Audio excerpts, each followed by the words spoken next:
ఉద్యోగం కోసం చూస్తున్నారా? ఓం శక్తి ప్రైవేట్ లిమిటెడ్ కంపెనీలో మార్కెటింగ్ జాబ్స్ 20,000 నుంచి 30,000 వరకు జీతం ఉంటుంది. సంప్రదించండి.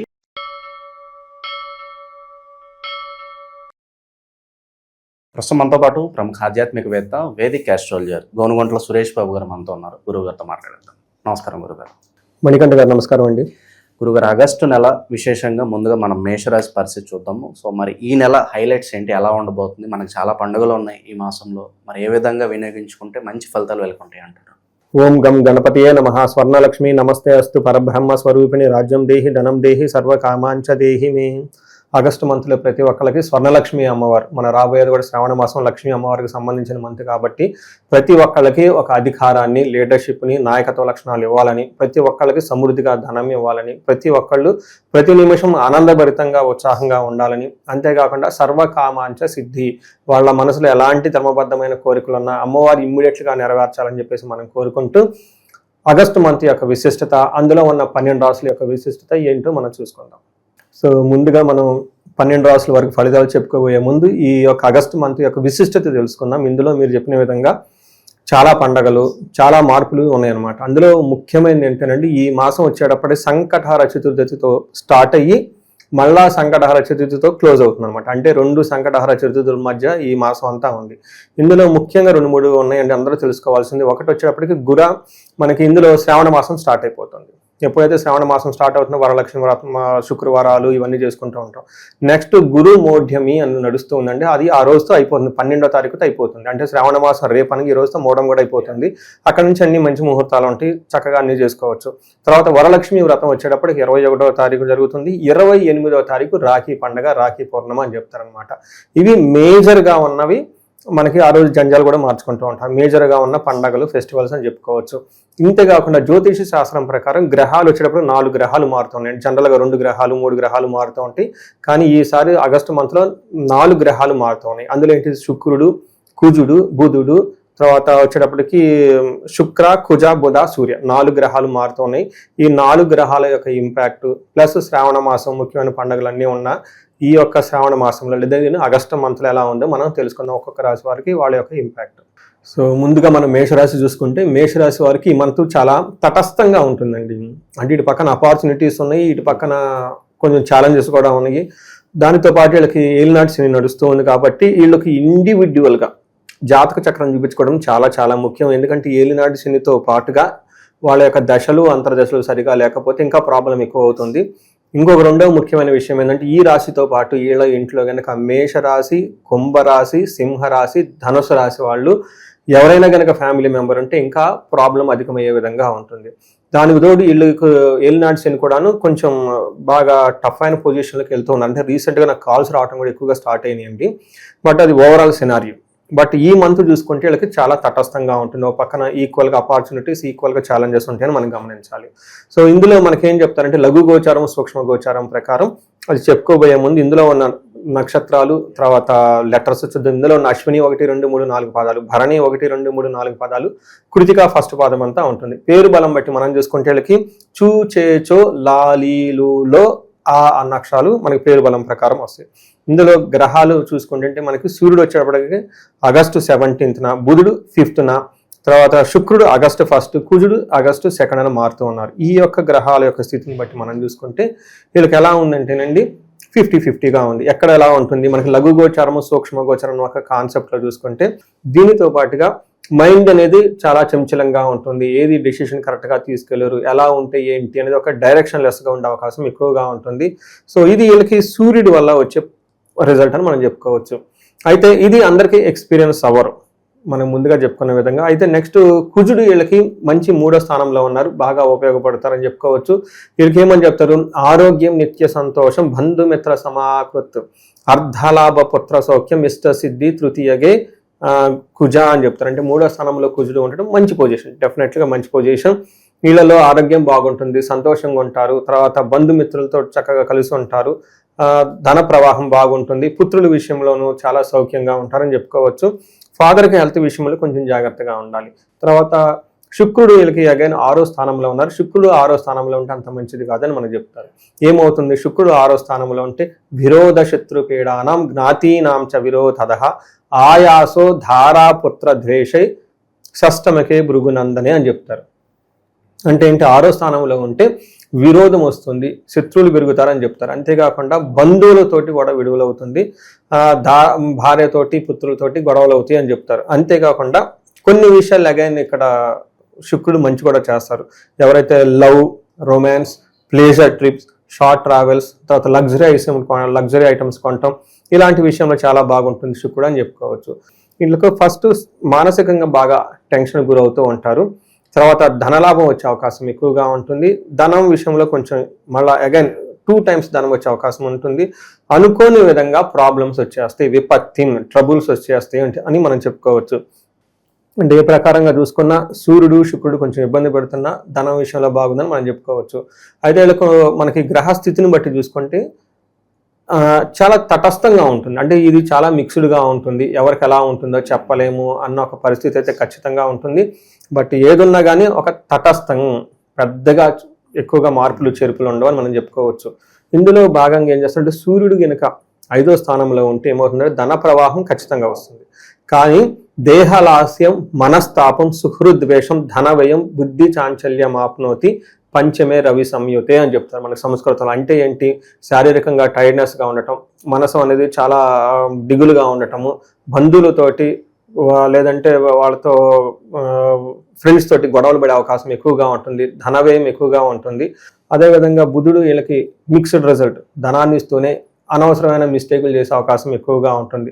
ఆన్లైన్ ట్రాన్సాక్షన్లు చేసేటప్పుడు ప్రాబ్లంగా ఉంటుందని తెలుసుకోవచ్చు. ఇది మనకి గ్రహాల యొక్క స్థితి ఎలా ఉందో తెలుసుకోవాలి. స్టూడెంట్స్ పర్సెంట్ గురుగారు అబ్రాడ్ వెళ్ళే అవకాశాలు ఎంతవరకు ఉన్నాయంటారు? ఇది ఈ టైంలో అంత రిస్క్ తీసుకోవడం మంచిది కాదండి. ఈ రాశి వాళ్ళు చాలా స్టాగ్నేటెడ్గా ఉంటుంది. అబ్రాడ్లో ఉన్న వాళ్ళకి ఏలినాటి శని ప్రభావంతో ఎక్కువగా ఉన్నారు, గురువు కూడా అనుకూలంగా లేరు. కొంచెం టైం తీసుకొని ప్రయత్నం చేస్తే బాగుంటుంది. ఇక నక్షత్రాల పరంగా చూస్తే ఏ నక్షత్రం వాళ్ళకి ఎలా ఉంటుంది అంటారు? సో వీళ్ళకి నక్షత్రం ప్రకారం మనకి అంగగోచారం అన్న ఒక కాన్సెప్ట్ ఉంటుందండి. దీని ప్రకారం వీళ్ళకి అంత అనుకూలంగా లేదని చెప్పుకోవచ్చు. అశ్విని నక్షత్రం వాళ్ళకి పాజిటివ్ సైడ్లో ఏ పని చేసినా ఫైనల్గా ఎన్ని ఇబ్బందులు పడినా సక్సెస్ సాధిస్తుంటారు. కానీ ఆర్థికంగా చాలా రావాల్సినంత ధనం వచ్చేదానికంటే బట్ మనీ ఫ్లో ఉంటుంది కానీ బట్ ఎక్స్పెక్ట్ చేసిన విధంగా ధనం అయితే ఉండదు. కానీ మెయిన్ ప్రాబ్లం ఏంటంటే కలహము, బంధనము, రోగము. అంటే చాలా స్టాగ్నేటెడ్గా ఉంటారు, కన్ఫ్యూజన్గా ఉంటారు, టెన్షన్గా ఉంటారు, అసలు ఎలా ఉంటుంది ఏంటి అని ఆలోచించుకుంటూ ఉంటారు, ఊరక గొడవలు పడుతూ ఉంటారు, హెల్త్ కాంప్లికేషన్స్ ఉంటుంది. సేమ్ ఇలానే భరణీ నక్షత్రం వీళ్ళకి జయప్రదంగా ఉంటుంది. ఫైనల్గా ఎంత కన్ఫ్యూజన్, ఎంత టెన్షన్లో కూడా వీళ్ళు ఫైనల్గా సక్సెస్ అయితే ఉంటారు. గొడవలు అవుతుంది, బంధించబడినట్లు ఉంటారు, హెల్త్ కాంప్లికేషన్స్ భయపడుతూ ఉంటారు భరణి వాళ్ళు. నెక్స్ట్ కృతికా నక్షత్రం వాళ్ళకి జయప్రదంగా ఉంటుంది, గొడవలు అవుతుంది, అగైన్ బంధించబడినట్లు ఉంటారు. నాకు ఒకళ్ళు ఫోన్ చేశారు వెస్ట్ గోదావరి నుంచి, అంటే బంధనం అంటే భయపడుతున్నారండి, ఏంటండి ఆ బంధనం అని చెప్పేసి. అంటే మనం కొన్ని ఇంపార్టెంట్ డెసిషన్లు మనం చాలామంది నాకు ఈ మధ్య అన్నరాలు చేస్తూ ఉంటారు, ఏమండి ఇండియాలో ఉంటే బాగుంటుందా, లేదంటే మనం యూఎస్లో ఉన్నాం 5 years 6 years 10 years ఇక్కడ సంపాదించుకోలేదు, ఇండియా నుంచి అప్పులు చేసి వచ్చాము, అసలు మళ్ళీ ఇండియాకి వెళ్తే బెటరా, ఇక్కడ ఉంటే బెటరా, కొంతమంది అబ్రాడ్లో ఉంటే బాగుంటుందా, ఇండియాలో ఉంటే బాగుంటుందా, కొంతమంది డాక్టర్స్ ఫోన్ చేస్తున్నారు ఈ మధ్య కొత్తగా, ఎక్కడ ప్రాక్టీస్ చేస్తే బాగుంటుంది, అలా రకరకాలుగా కన్ఫ్యూజన్లో ఉంటారండి, బంధించబడినట్లు ఉంటారు, డైరెక్షన్ అనేది ఉండదు. ఏమైనా లవ్ మ్యారేజెస్ కూడా వాళ్ళు బ్రేకప్ చెప్పారంటే ఏం చేయాలి, అసలు ఏమైనా వచ్చే హోప్ ఉంటుందా, లేదంటే పేరెంట్స్ ఇట్లా ఏదైనా అక్కడక్కడ కన్ఫ్యూజన్లో ఉండే ఈ రాశి వాళ్ళు ఎవరైనా ఉంటే ఒకసారి ఇండివిజువల్ జాతకం చూపించుకుంటే మనిషి అట్లా బంధించబడినట్లు ఉంటారు. నెక్స్ట్ కృతికా నక్షత్రంలో జయప్రదంగా ఉంటారు, కానీ గొడవలు అవుతుంటుంది, బంధించబడినట్లు అంటారు, రోగం ఉంటారు. ఇది మనకి ఏ నక్షత్రం వాళ్ళకి ఎలా ఉందో చెప్పుకోవచ్చు. నెక్స్ట్ అశ్విని నక్షత్రం వాళ్ళకి మెయిన్ బుధుని వల్ల రాంగ్ డెసిషన్ తీసుకుంటారండి. అంటే వెరీ క్విక్గా ఆన్లైన్ ట్రాన్సాక్షన్ చేసుకోవటం, ఒకరికి అయిపోయి ధనం ఇంకొకరికి పంపించడము, ఒక పని చేయబోయి ఇంకొక పని చేయటం, అలా ఇంటెలిజెన్స్ అంటారు చూసారా, అది చాలా స్లోగా ఉంటుంది, చాలా కేర్ఫుల్గా ఉండాలి. భరణీ నక్షత్రం వాళ్ళకు కూడాను బుద్ధి నాశనము, కార్యహాని, రాంగ్ ప్లానింగ్, రాంగ్ స్ట్రాటజీ పెట్టుకొని వర్క్ చేసుకొని తిరిగి అసలు ఎటో వెళ్ళిపోతాను. చెన్నై ట్రైన్ ఎక్కాల్సిన పోయి మద్రాస్ ట్రైన్ ఎక్కడో ఎక్కేస్తారనమాట. అలా ఒక రాంగ్ ప్లానింగ్, రాంగ్ నాలెడ్జ్తో పట్టుకొని ఇబ్బంది పడిపోతారు. కృతికా నక్షత్రం వాళ్ళు కూడా సేమ్, బుద్ధి నాశనం, ఇంటెలిజెన్స్ అనేది చాలా తక్కువగా ఉంటుంది. ఈ టైంలో రాంగ్ డెసిషన్ తీసుకునే అవకాశం ఎక్కువగా ఉంటుంది. సో అన్ని నక్షత్రాలతో కంపేర్ చేసుకుంటే కొంచెం ఈ మేషరాశి వాళ్ళు ఓవరాల్గా జాగ్రత్తగా ఉండటం మంచిదండి. ఏలినాటి శని యొక్క ప్రభావంతో ఉన్నారు కాబట్టి కొత్తగా వచ్చిన వాళ్ళని ఎవరిని నమ్మొద్దు. నేను ప్రతిసారి అగైన్ అండ్ అగైన్ ఏలినాటి శని ఉన్న వాళ్ళకి చెప్తాను. రీసెంట్గా ఒక స్టోరీ, ఎవరో జాతకం చెప్పుకున్నారు, ఏమంటే మీ ప్రిడిక్షన్ రాంగ్ అని మెసేజే పెట్టేశారు, ఏంటబ్బా ఇంత ఇంత ఇంత స్టేట్మెంట్ ఇచ్చారని చూస్తే వాళ్ళకి ఏలినాటి శని అడుగుతున్నావు. పక్క నేను ప్రతి వీడియోలో చెప్తుంటానమ్మా, ఏలినాటి శని ఉన్న వాళ్ళు కొత్తగా పరిచయాలు కొత్తగా బిజినెస్లు ఫస్ట్ పెట్టుకోవద్దు. మీరు ఏ పనేం చేయండి, అందుకని అగైన్ అండ్ అగైన్ ఏలినాటి శని ఉన్నవాళ్ళు మీ జాతకం మీరు సూపర్ రాజయోగాలు ఉండొచ్చు, కానీ టైం అనుకూలంగా లేదు. అలాంటి మళ్ళీ జాతకం చూస్తే బిజినెస్ చేసే యోగ్యం ఉంది కానీ టైం బాగలేదు కదా. అందుకని ఇలాంటి మిస్టేకులు చేయకుండా కాస్ట్లీ మిస్టేకులు అసలు చేయొద్దు. ఎందుకంటే కొంతమంది నేను 4 million ఇన్వెస్ట్మెంట్ చేశాను, ఇండియన్ కరెన్సీలో 10 కోట్లు ఇన్వెస్ట్ చేశాము, ఈ టైంలో లాస్ అయిపోయాము, 5 కోట్లతో మళ్ళీ మిగిలాము, 5 కోట్లు లాస్, ఇలాంటి పెద్ద పెద్ద ఎక్కడైనా కనుక ఉంటే చాలా ఇబ్బంది పడిపోతారు. మేషరాశి వాళ్ళకి అగైన్ అండ్ అగైన్ కొత్తగా ఉన్న పరిచయాలతోటి తర్వాత కొత్తగా చేసే బిజినెస్లతోటి లూక్రేటివ్ ఆఫర్లు ఇచ్చేవాళ్ళు, ఈ రకరకాల మోసాలు చేసేవాళ్ళు చాలా ఎక్కువ మంది ఉంటారు.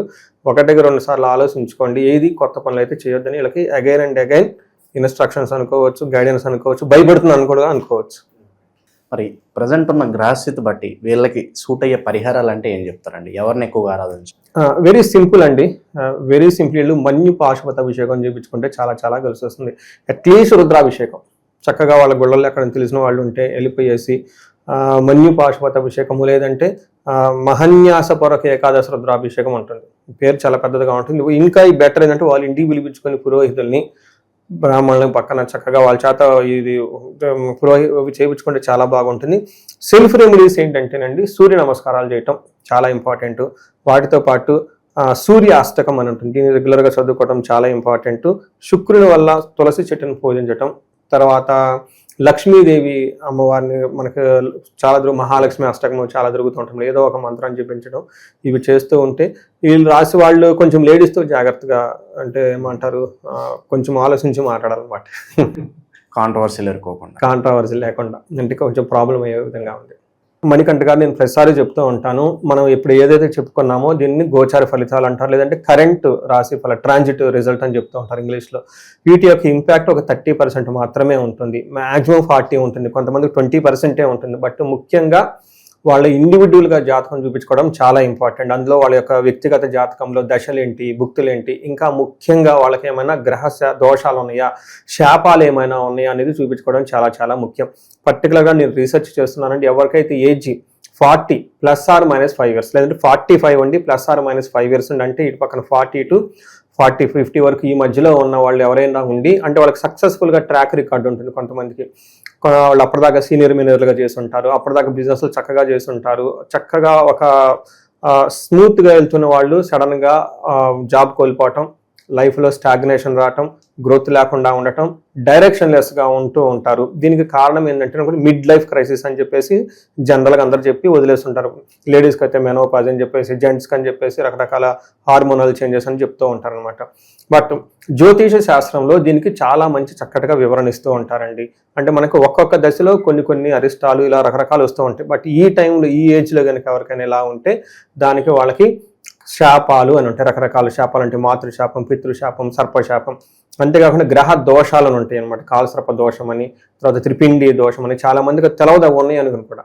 బట్ దాని సింబాలిక్ ఏంటంటేనండి, అప్పటిదాకా సక్సెస్ఫుల్గా ఉన్న వీళ్ళు సడన్గా గ్రోత్ లేకుండా ఆగిపోతారు, డైరెక్షన్లెస్గా ఉంటుంది, ఏం చేయాలో అర్థం కాదు, కన్ఫ్యూజన్లో ఉంటారు. ఇలాంటి వాళ్ళు ఎవరైనా కనుక ఉంటే ఒక్కసారి ఇండివిజువల్గా జాతకం చూపించుకోవడం చాలా ముఖ్యం.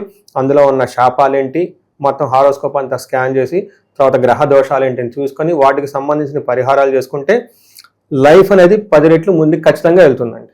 నేను ఎప్పుడైతే ఇలా స్టేజ్ స్పెసిఫిక్గా చేయటం స్టార్ట్ చేశానో చాలామంది ఇండివిజువల్గా చూపించుకుంటూ ఉన్నారు. అంటే అరే మాకు తెలవదండి, నిజమా అండి అని.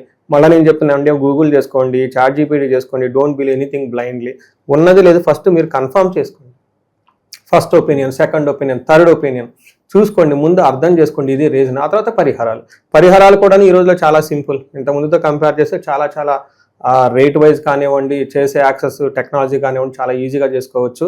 అలా ఇలా మనం చెప్పుకున్నట్లు ఎవరైనా కనుక ఏజ్ బ్రాకెట్లో ఉండి సడన్గా కనుక స్టాగ్నేషన్గా ఉంటే ఒకసారి ఇండివిజువల్గా హారోస్కోప్ చెక్ చేసుకొని మీరు అందరూ చక్కగా జీవితంలో 10 రెట్లు ముందుకు వెళ్ళాలని చెప్పేసి నేను కోరుకుంటున్నాను. ఓవరాల్గా మేషరాశి పరిస్థితి ఈ నెల ప్రత్యేకంగా ఎలా ఉండబోతుందో మంచి విశ్లేషణ అందించేస్తాను. ధన్యవాదాలండి.